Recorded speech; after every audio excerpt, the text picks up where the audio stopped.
Good afternoon, it's Dr. Kellie Cassidy here, clinical psychologist and owner at Cassidy Psychology in Mount Pleasant and Canning Vale. I hope everyone's having a wonderful Friday. I just wanted to put together a really quick piece today, just really letting people know about how they can use Medicare funded rebates to help them access psychology services.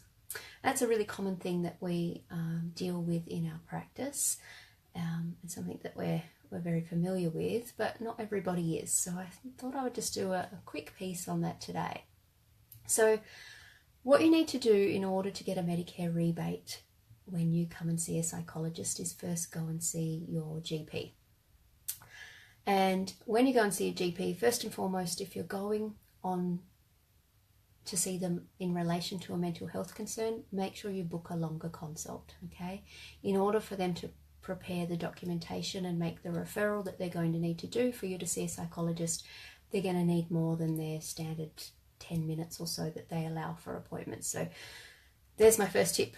Always book a longer consult when you're going for a mental health concern to see a GP. Now, the piece of documentation that they're going to prepare is something called a mental health care plan. And in order for them to do that, they need to really just kind of figure out what's going on. So you're going to describe some of your symptoms, and your GP needs to be able to determine that you do in fact have a mental health concern. It's a special book that they're going to use called the ICD-10.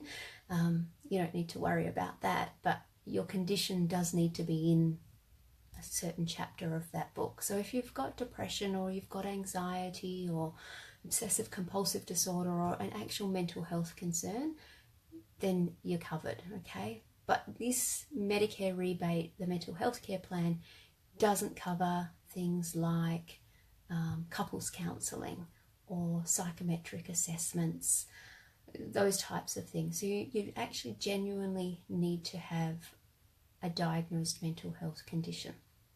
That's the first thing to know, okay?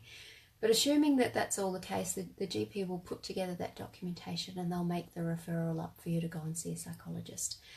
Now, Medicare allows a maximum of 10 sessions per calendar year. And that means between the 1st of January and the 31st of December. And of those, it gets broken again into 6 appointments and 4 appointments generally. So you can have up to 6 appointments depending on what the doctor writes on your referral.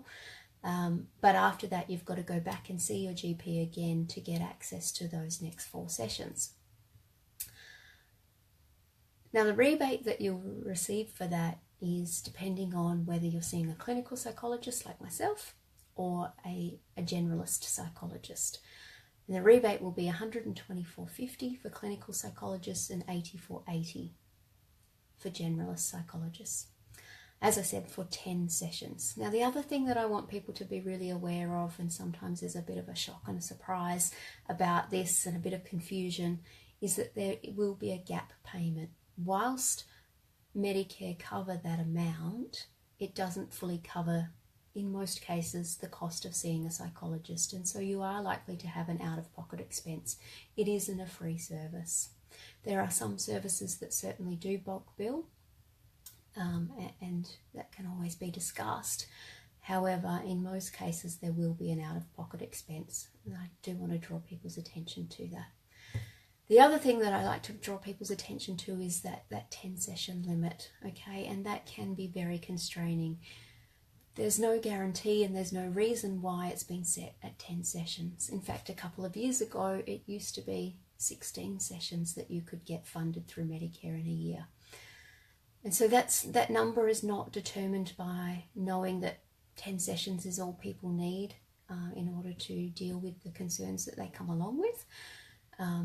Certainly, as a psychologist, I know myself and my team, we're always working to get people back feeling healthy and good again in the shortest amount of time possible. But sometimes mental health concerns are very complex, and it is going to take more than 10 sessions in order to deal with what's going on.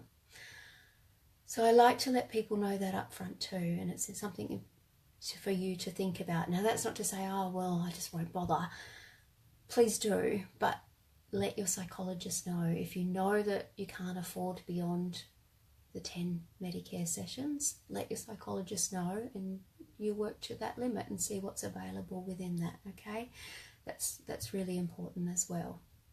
There are other options as well. You can use your Medicare sessions, and then you might have private health to get another rebate from if you need future sessions, different ways to look about it, okay?